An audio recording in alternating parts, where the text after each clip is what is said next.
What's going on, you guys? It's later on in the day after my first live session. I haven't did a live trading session since, bro. I closed my student shutdown. I think in June, and I believe the live trading session probably ended in like I don't know if I was doing live trading sessions in June either. I think I haven't done a live trading session since like maybe like March or April. So that's crazy to think like how far we're all the way back in the fall months. Now we're in September, and we finally had our first live trading session. It actually was fun. Like I don't know. Maybe since I'm not so burnt out for like being on live and like constantly calling trades off people all the time. I think maybe that's why it was way more funner and easier this time around. Like I hopped on the call and I felt like I was just back in my natural flow, my natural state. We had an opportunity today. Well, let me rewind. So first off, started my live call is gonna be Tuesdays and Thursdays. So I started on Thursday just because I had an appointment to focus on Tuesday.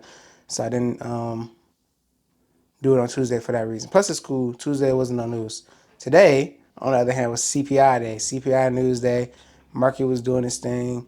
The call didn't start to 9:15, so I didn't really call any trades or take any trades during the news.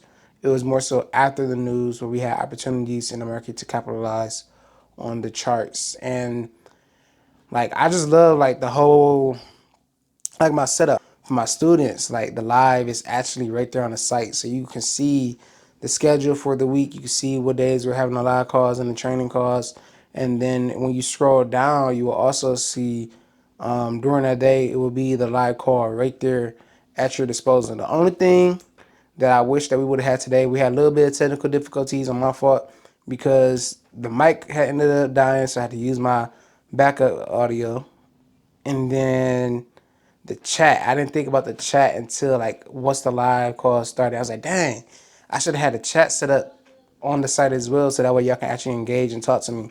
But of course, y'all, for my personal mentees, we was chopping up in the actual. We have our own personal chat, so there's ask questions and just talking in that chat. But like for everybody else, that's just my academy members in general. For you guys, I actually want to make sure I have that ready. So on Tuesday, there will be a chat box on the academy for y'all to like comment and ask y'all questions or questions, comments, concerns, whatever it may be. I feel like that's the only two things that I was missing. Besides that, it's pretty chill.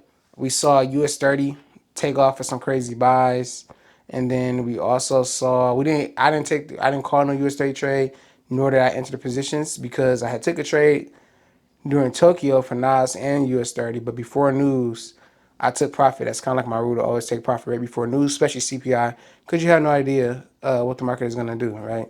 So I took profit and I was like, you know what, I'm going to just wait until the call before I focus on getting in a re entry. If I didn't do that, we would have had some buy opportunities for US 30 before the big old move that took off for 2,500 pips, but it's cool. We were still able to capitalize on NAS 100. And we entered the trade. We went green immediately. And then the pullback happened for about, I think, 15 minutes? 15. I ain't gonna say 15. Probably like no more than 15 minutes. I think it was like 10 to 15 minutes actually. Small minor pullback. And then we had the continuation.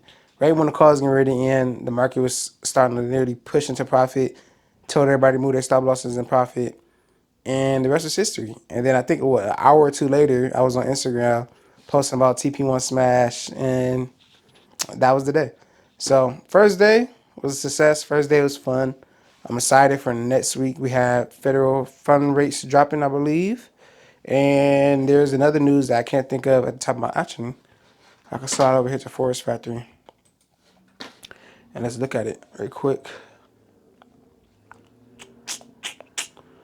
Core retail sales on Tuesdays. On Wednesday, we got federal fund rates and FOMC statement. And then Thursday, unemployment claims. So it should be a chill day. And then Friday, no news Friday. That means it's going to be either slow or we're going to be able to catch some moves early morning on Friday. So regardless, it's about to be a fun week next week. This week was amazing. First 2 days started off slow, but the setups were still there. And then obviously the remainder of the week, news came out. So y'all know how we do during news. Overall, it's kind of like a recap. It's kind of like the my wind down mode of today's live call. It was cool. Like I liked it. Matter had those little minor technical difficulties at first, but we pushed through. It was pretty smooth. Yeah, it was pretty smooth. Anything else I want to talk to you about?